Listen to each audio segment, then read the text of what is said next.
Okay, so this video is winding a bobbin for the Janome Schoolmate. And the first thing we're going to do is get the thread ready.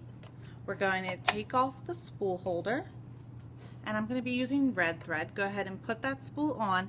Remember, you want to check to see if there's any notches on the edge. If there's notches, the notches go first so that the thread doesn't get caught while we're winding. Put the spool holder back on.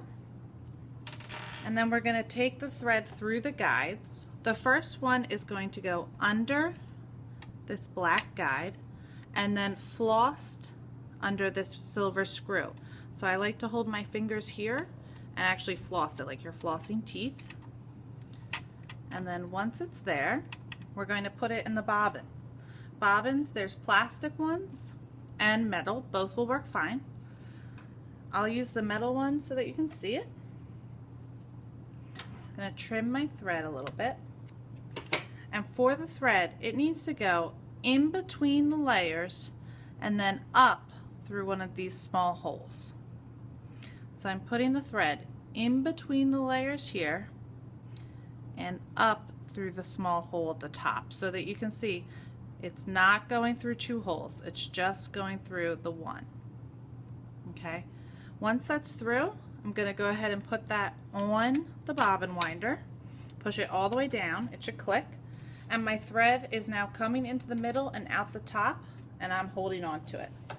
To get started, you can push your bobbin winder over to the right hand position and keep your safety on. It's important that your safety's on, otherwise the bobbin winder and the needle go at the same time. It's dangerous, it's not good for your machine, so keep the safety on for this process.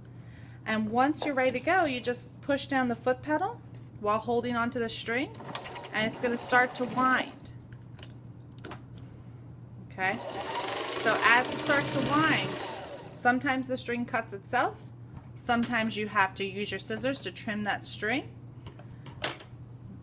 If you have a few revolutions, you're ready to continue, and you just wind the thread until the bobbin is completely full. There's an automatic stopper that should stop it, but do keep an eye on it because sometimes the thread goes underneath the bobbin or the stopper doesn't work like it should.